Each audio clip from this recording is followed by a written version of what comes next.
Hello everyone and welcome back to another edition of West Ham Fan TV's Post Match Pint, the only West Ham United post match fallout show on the internet. We've just been to the West Ham FC Astra game. FC Astra? FC Astra. Yeah, FC Astra. Well, they've got some funny name in the middle. You can see tonight, Scotty's not here, we're a man down. It seems to be the trend for West Ham this season, you know what I mean? Might get a bit of sense out of that seat for once. It was West Ham 2, FC Astra 2. And I must say, we've chucked that right in the dustbin, to be quite honest with you. I don't even know where to start. For like, when we went 2-0 up, I thought to myself, we're going to go and get 3 or 4 here. It should be about 3 or 4 half time.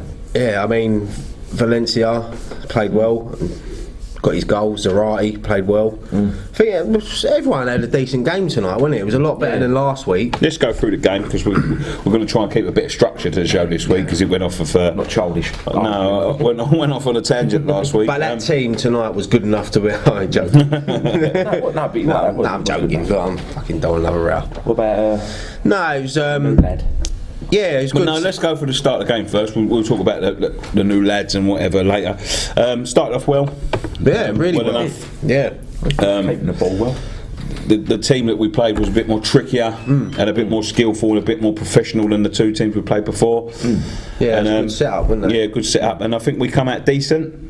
Yeah, we come out decent. The only complaint I might have is, well, initially we weren't moving the ball quick enough. It was just sideways, backwards, which is good. Like in these games, isn't it? Like, because you don't know how they're going to come out, whether they're going to just sit behind the ball or whether they're going to come at you. So you need to suss it out, keep the ball for a bit. Yeah. I think Ogbonna looked a bit nervous in the first 10-15 minutes. Yeah. Give the ball away a couple of times, fell over. But he played well, really, Ogbonna. Yeah, I thought everyone played well. Reece Burke starting in midfield over Nolan. That was a shock. No, Oxford started. Sorry. I get them too confused. No, I thought he had a good game, Oxford. Yeah, I did. He showing for the ball. He wanted it. He was confident on the ball. I think nice and comfortable. Yeah, Zarate played well. Valencia played well. Well, Payet he was direct. Yeah, Payet. I think he was the main attraction tonight. When as soon as he got on the ball, you felt everyone sort of lean forward. Yeah. They expected him to do stuff, but he played well. He done okay. Yeah, no, he done all right. He was showing for the ball all the time. He was looking to go forward all the time. You can see some of the balls he was putting through that it's going to be a good season. If we can keep him on the pitch, we're going to get chances. Yeah. Well, let's go through. We got a goal. What minute was the goal? 30? Something like that, 30. Yeah. Good goal. Good header. Enna Valencia.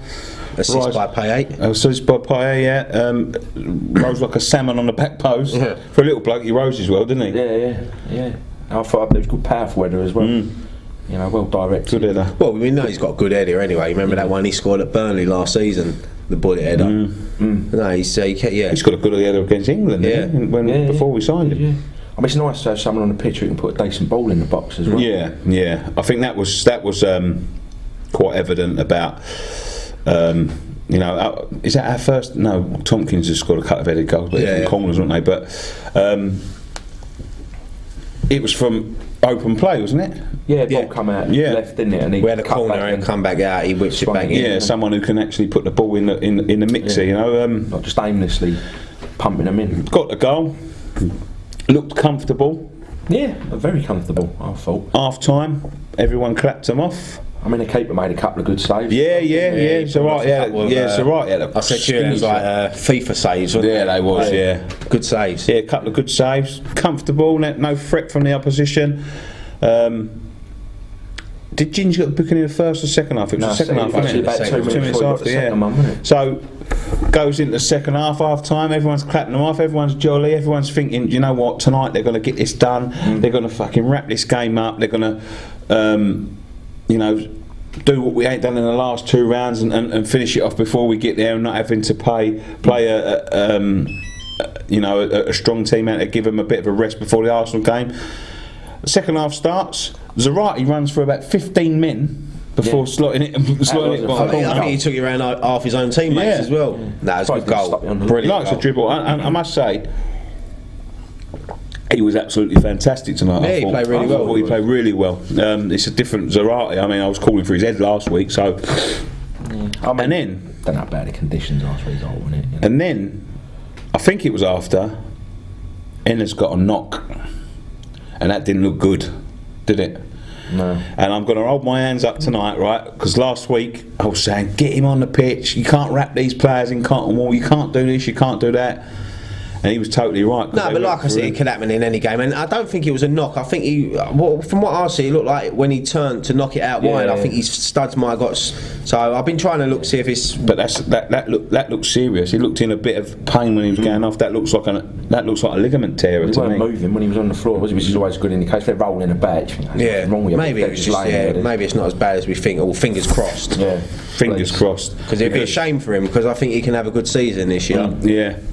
Right, and if he is injured, if they've got him down for scans already, and they've got an extent of his injury, I hope the two Sullivans, Gold and Sullivan, are on the blowers already. The QPR or Man United, or Man United or Chelsea, and saying, look, we need one of yours quickly, and just pay the money because we can't get caught league-wise without them. No. I mean, it happened last January, didn't it? January window, we'd be all right. We had no strikers. In the end, yeah. But yeah, then obviously the big turning point in the game, Ginge. What is he thinking? I mean, I'm not being horrible. Yeah, that's the third sending off in 5 games, right? Now, ironically, we've got in this for fair play, which is the worst record, probably in the history of the competition. It wouldn't surprise me. The first one we haven't got to the first round proper yet, and the first booking he's obviously took one for the team, innit? Yeah, I said that when the guys went round him. But then the second one was, what was it? About 5 minutes later, wasn't it? Now, I mean, would that have been a booking if he weren't already booked? The thing is, he pulled him back. Yeah, I think it was a booking. I do think it was a booking. And the thing is, that winger, he was looking for a one-on-one with him. Yeah, of course. And you know why? Because he had the beating. When they come up against these teams, right? I said this last week about European experience, right? This FC Astra, they knocked Leon out last year. Yeah. So they're no mugs. They know, and you can see the difference in quality between them and the two other teams we've played with 10 men. You know what I mean? Like they've got a bit about them. They've got a bit of skill about them. I mean, when he scored that first goal, let's talk about Ginge first, right? So he gets sent off. We're down to 10 men.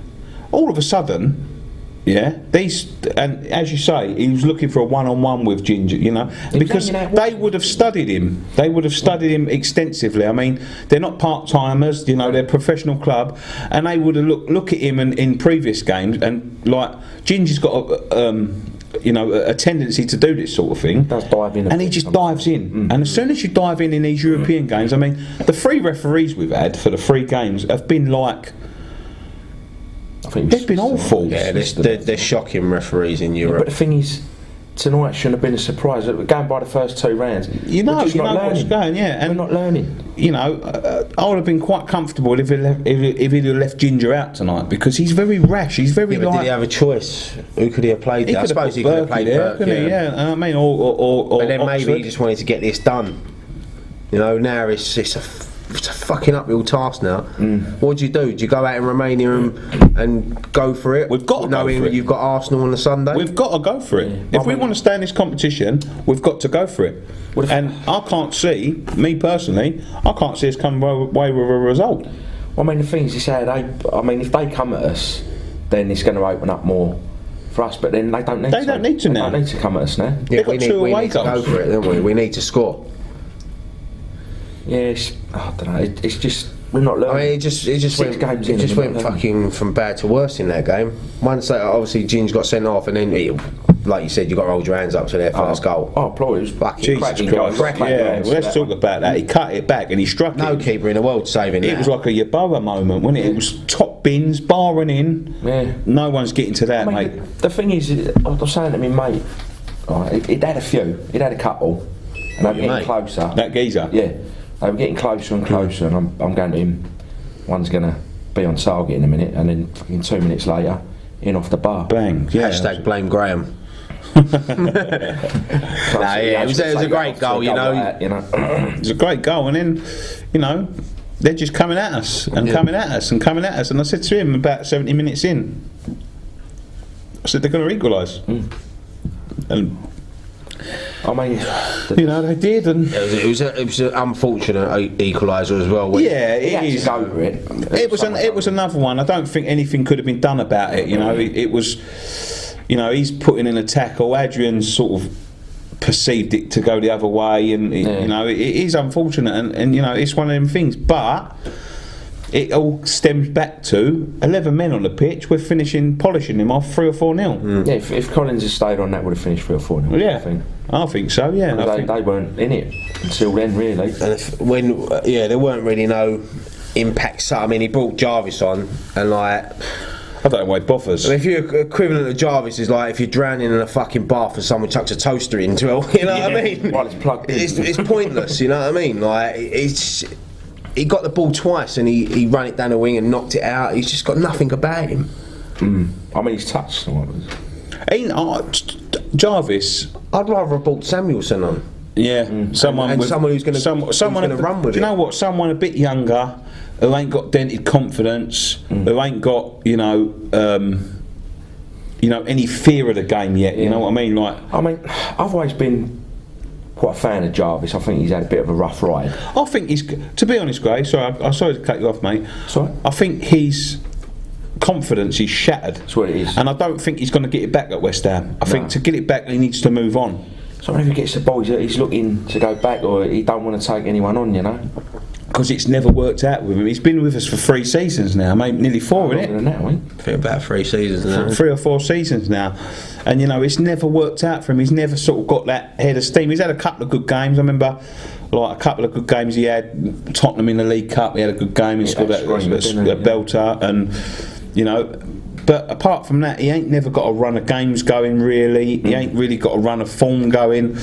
And I think it's getting to that point now where his confidence is so dented. I think players get to that point, like someone like Torres, where you've been without that for so long that you just think, I'm never going to get it back. I'm never going to get it back.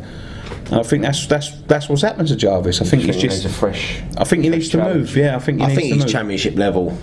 In my honest opinion, I don't think he's a Premiership class player. I think he can do a job for someone in the Prem. I would say like Bournemouth or Watford or someone like that. I think he would.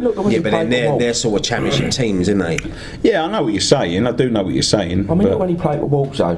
When they beat us 3-1. He got an England call up. He ruined us. He got called up for England. Yeah. When he played for Wolves. Yeah, he's got it in him, but like you say, if the confidence has gone, then it's gone. Listen, I'd love to see him get it back. Yeah. I would. So I've always been sort of fan of his. You want him to come good. But I mean, if he was sold tomorrow, I wouldn't miss him. Yeah. Like when Downing left, I was a bit gutted. But if Jarvis went tomorrow, I wouldn't miss him. Yeah. But he needs replacing. That's what I would say. He does still need replacing. Everyone that leaves needs to be replaced with an upgrade. Yeah, and I think Lanzini. I mean, we ain't seen him playing the Premiership yet, but he could be a replacement. Yeah, and if we get the name's gone out of my head now, the lad from Barcelona, the Croatian. Yeah, Halovic. But the thing is with him, he's not a winger, is he? He's more of an attacking midfielder, centre. Yeah. So, but Morales, you know, we've obviously got to replace him if we sell him. Part of the Charlie Austin deal, hopefully. You know what? I was going to say tonight was a disgrace. I don't think it was a disgrace. No, I wouldn't say. They're a better level side, but it's same old West Ham. Yeah, frustrating.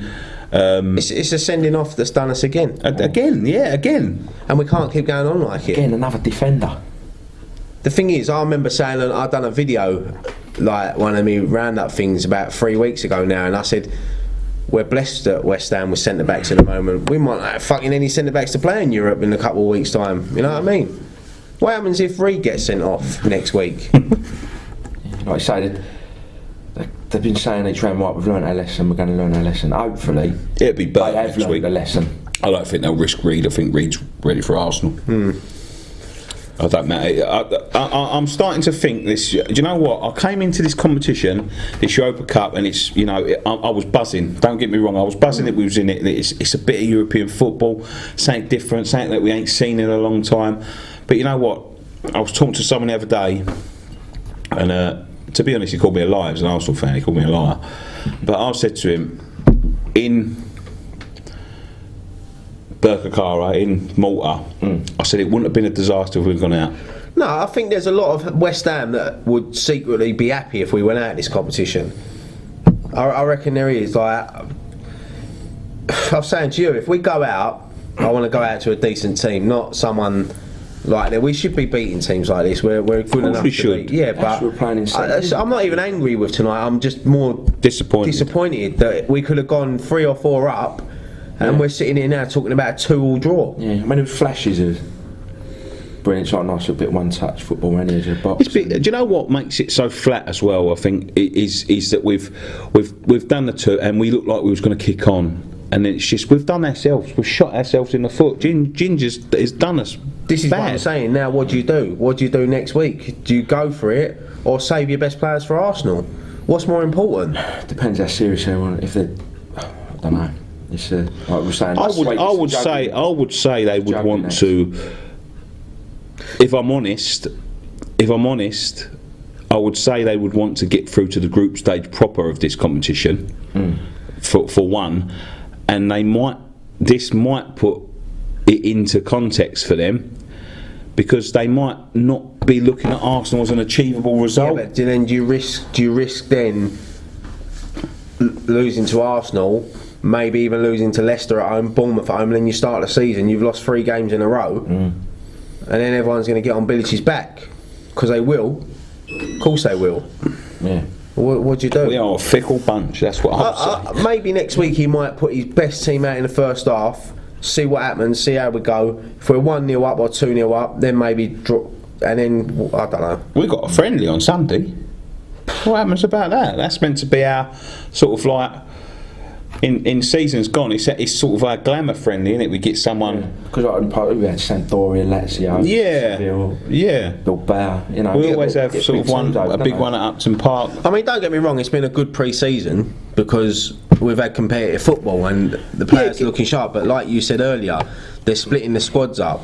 It's not good practice. Do you know what? I thought of it as a completely different thing. You know what I mean? I thought to myself, we've got competitive games. I was talking to the guy at Arsenal Fan TV, you know what I mean? When we drew him first game, when the fixtures come out, he's like, "You're confident?" And I'm like, "Do you know what? And we hadn't even made any signings. I went, we'd have played 8 competitive games. I'm getting fucking ahead of myself. We'd have played 8 competitive games, sort of swept these people off the park, and we'd be ready because we're going to be sharp and all that." Now, now I'm looking at it now from in the light of day. The pre-season's been fucked really, because they've had the squad split into 2, and they're not training together. And you know you've got people in last year when like Cresswell and Valencia and Sacco come in, and Kouyaté and you know all these new players. They sort of had the pre-season and they all gelled together. And we. On and they absolutely hit the ground running, every one of them. Now you're bringing in a couple of players again this season, and the fucking squad's been split into 2. You know, at the beginning of the season, you know, one half of the squad was over here training over here, and one half was in Ireland. So really, they haven't had a proper this pre-season is the thing, though, to get to know people. What you've got to remember is that going to Arsenal, you don't want to get a fucking good hiding on the opening day. No, because Arsenal will put fucking 4 or 5 past of us if we're not on point, it could easily, if Arsenal were on their game, and like my fingers are crossed because they're notorious slow starters, but I tell you what, they look like they're going to be meaning business this year, because they're not. I've said it before, and I think whoever finishes above Arsenal this year will win the league. That's how close I think Arsenal are going to go this year, and they're going to be serious. And if they come out of the traps and we're sort of like dilly dallying, you know, I mean, I was just sort of quite confident in getting a point there, but then when they smashed Leon 6-0, no, the thing, I don't look at their pre-season results. I don't look at any. I just look at their squad and their players, and they've got a good squad there.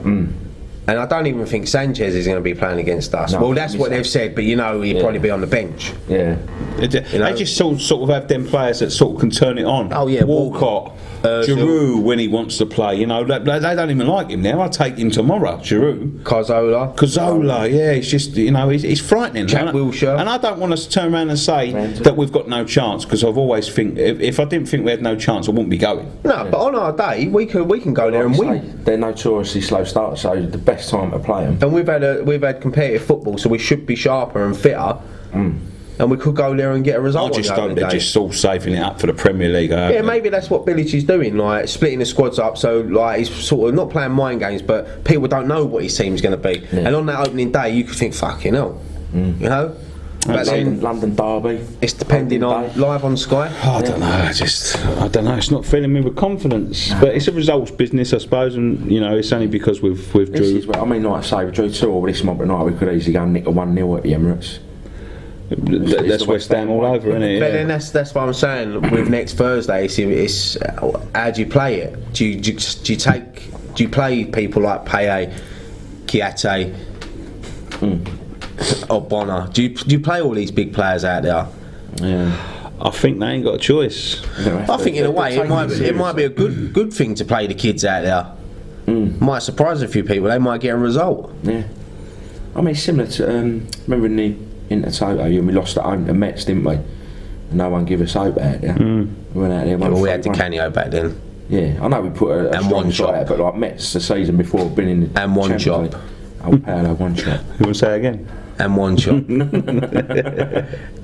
Yeah, I don't know. It's just and Ruddock. It's look. Fingers crossed. I want to go through, but I was looking forward to tonight. Yes, that was talking about a nice win, 3-0. Collins got sent off. It was all. Yeah, I was rubbing my hands together. I was thinking, I'm going to be buzzing.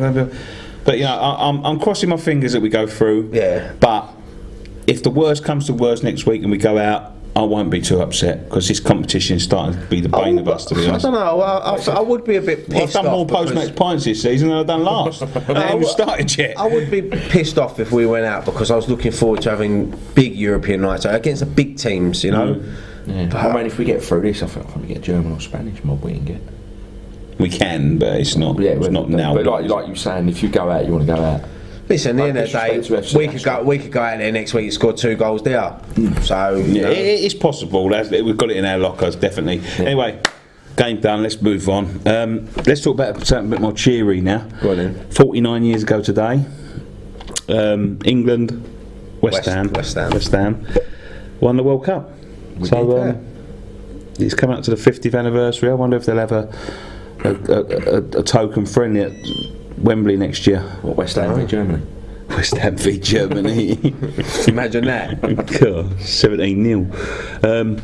Yeah, so no, I think they'd score. Yeah. Someone started to pop up. Yeah, let's take this time to remember the boys and what they've done. You know, great achievement. Rest in peace, Bobby. Rest in peace, Bob. Sir Bob, as he should be. What else we've seen this week? Any news, transfer news, anything like that? There's not been a lot, has there? No, not really. I mean, Alex Song obviously had his operation. Yeah. They're looking to tie that deal up, but they're saying he could be out for 3 months. But I've heard contrasting things. If he's on a free transfer, might as well just take him. Yeah, do you know what? I never read the papers because I've read papers before. Yeah. When they're talking about the same player, 2 different writers, say for instance wages. One geezer on the back page says on £100 a week, and the geezer on the back in the middle pages says on £70 a week. They work for the same fucking paper. Yeah. You know what I mean? Yeah. So I don't take no notice. So I mean, other players we've been linked with that Fenerbahce striker Musa Sal. Yeah, he looks a good striker. Yeah, he's got a good goal record. Senegalese. Yeah, Saka plays for Saka in Europe who's available. No, he's meant to be good. Apparently, Bilic tried to sign him for we need another Besiktas, but obviously they're rivals out there. So, would you have? I know it's not going to happen. But would you have had Denver Bar back? Because I think when Bilic left and he was coming to West Ham, I think Bar had said he would have been interested in coming back. Not really. Good striker. But I have to look at loyalty as well as his injury. Like apparently, the whole reason he failed his medical at Stoke is because he's got a blown up knee that at any time could rupture and he's finished. Yeah, I make sure when he's gone to. Oh, but he sailed through a West Ham medical. Yeah. Well, he done the Chelsea one after that, and Newcastle one after that. Yeah. You know what I mean? So, but yeah, I mean. striker-wise, it's gone a bit quiet. I mean, even the Hernandez thing has gone a bit quiet now. But maybe they're playing their. But we're bookies' favourites to sign him, so there must be something. I think they might be playing their cards close to their chest. I think a lot of deals this summer have sort of come out early, and I think maybe they're worried about being scuppered because the striker position is the one that everyone wants filled. Everyone wants a striker who scores 20, 25 goals, no matter if you've got 3 in your team. If there's one available, sort of the Man Uniteds or Chelsea's will take one on because you can't get enough of them. You can't buy them. They don't come up that often. So maybe they're playing their cards a bit closer to their chest with a striker position, just because it's more likely to get scuppered. You know what I mean? What's happened in the past? Well, we got done with that Ayew, didn't we? We looked at him before we looked at Payet. Didn't we get a done Good Johnson as well, didn't we? Yeah, a couple of times we've been done. So, like, striker position, they might be sort of dealing with things outside. Well, the thing is, we need one, so we're definitely, especially tonight. Tonight, if he's let's see how he goes, because I think Maiga will be out the door if they can find a buyer for him. I thought he played all right tonight, Maiga.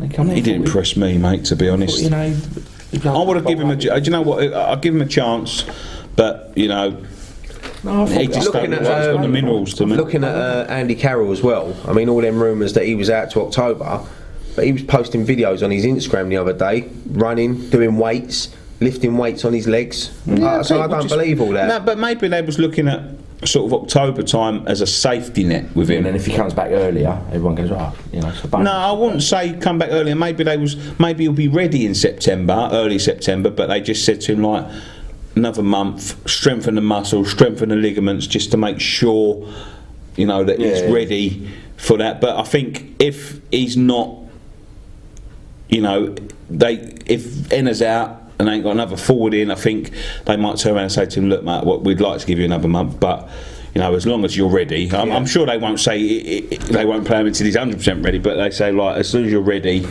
the extra conditioning, he's going to have to wait, until such transfers. Halovic, Barcelona. Yeah. Could be a. Was that asking 4.2 million? I reckon he's meant to be the next big thing. I wouldn't be surprised. Great, they said that about Savio. And Serco. He faked his own kidnap, didn't he? Something like that. I bet he still got caught offside doing that. Oh God, Savio. But that's Morales as well. 2 bids, meant to be going in with a third one. Yeah. I mean, I'd say we're putting together a decent squad. It's getting. Do you know when it comes to? I mean, Everton have sold some this year, haven't they? Have they? No. I'm thinking Lukaku. Lukaku's meant to be going to Man United. It's a strong rumour I've heard. I've heard that Lukaku's lined up for Man United, and it's sort of like done deal, and he'll still score against us. God, yeah. I'm just glad to see the back of him, to be quite honest with you. But no, with Everton, they've got that. They're resisting heavy bids from the big boys for that Stones. Yeah. Like lot of money sort of gone into 26 million. That Stones thing, I mean, Mourinho is what a wanker he is. Unsettling players. That's the way they do it, mate. Yeah, but you shouldn't be allowed to do that. To me, that's sort of like tapping up. Yeah, it just happens. Like, but you shouldn't be allowed to do before that. him, you spoke about a Chelsea player, he cries his eyes out. But before him, Ferguson used to do it. Wenger's used to do it. Yeah, I know. Before him, Ferguson was one of the worst for it. I remember Ferguson, you talking about registering players. I remember him registering and booking Shearer into a flight for one of the European games. You know what I mean? And it all got leaked out to the paper. You know what I mean? Like when Shearer was on his way out. So, that sort of thing's been going. You can't. Same thing with Gazza, wasn't it? He nearly signed for yeah. Tottenham bought his sister a sunbed. We should have bought her an holiday, and we might have got him. But no, that's what I'm saying. Like it happens, but. I don't give do you know what? I can't even turn around and say now, like Josh Jones to turn around and say, no, I love Everton because Delph done that, and then fucking week later he signed for City. These big boys have got too much clout now, and I don't know what's sort of these players have got to start seeing, and they're not. You know, is Delph going to go in there? I mean, Delph went in there, played 17 minutes of a game and pulled his hamstring. Is he going to get straight back in? I mean, you only got to look at Rodwell, Sinclair, you Sturridge. Look at the flip He side was of there. that. Look at Sterling. He's gone in there and like scored 3 goals in 2 games from now. So. Yeah, I mean, good luck to them. They're backing themselves. Yeah. That's what I'd say. They're backing themselves. But Anyway, fuck them. yeah, fuck them anyway. I don't care about them. But what I'm saying is, the point I was making is they're resisting big money for John Stones. They're resisting big money for. But I've heard it's a done deal, the Lukaku thing. I've heard that Man United have kept that like low key, and. You know, don't quote me on that. But then if he goes in there, obviously Hernandez will be available. Yeah, definitely. Which Yeah, I think he's available anyway. Yeah, they only need another forward, and he's out the door. Yeah, I'll take Hernandez at West Ham. But what I'm saying is, he's like with Everton, they've got 2 big players going out. You know, for a lot of money. They don't really need the money then. You know, they've got a lot of money to start strengthening.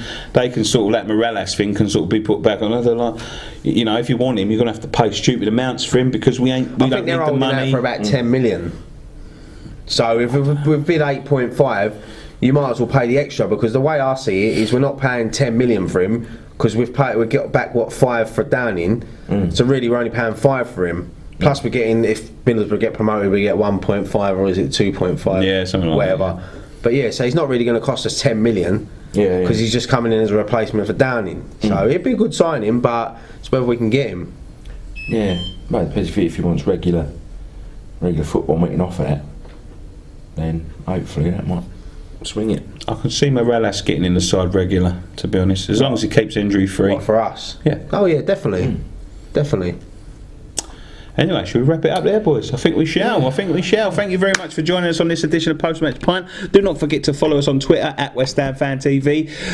Like us on Facebook, facebook.com/West Ham Fan TV. Instagram, West Ham Fan TV. We've got to set up a Snapchat, I think. Snapchat? You can have a little chat with people. All right. Periscope. I'm going to say Periscope. West Ham fans. Everything's West Ham Fan TV. You go on any social media sites, we'll be on there. The main ones anyway, because we all remember Meerkat. Oh, you don't know what I'm talking about. Can't even know what you're talking about. It's like a Periscope thing. It just failed miserably. Oh, okay. Yeah. I like that Periscope. Yeah, I know you do, mate. Yeah, he ate up all his data. It cost him a fortune this month. Fucking Killed right. his internet. You might not see him anymore. Slav. Yeah, so yeah, thanks for watching this edition of Post Match Pint. Fingers crossed for next week. Chart for rapists. Are you joking? Thanks for watching us this week. Fingers crossed for this week. And come on your irons. Cross everything. Yeah. Everything's crossed. Come on your irons. Nice and embroidered Umbro sign now. Back to the traditional colours. You know, claret shirt, blue sleeves, which is you know what personally me as a West Ham fan I like. I'm not a great fan of the solid colour kit and you know with all the details. It's literally got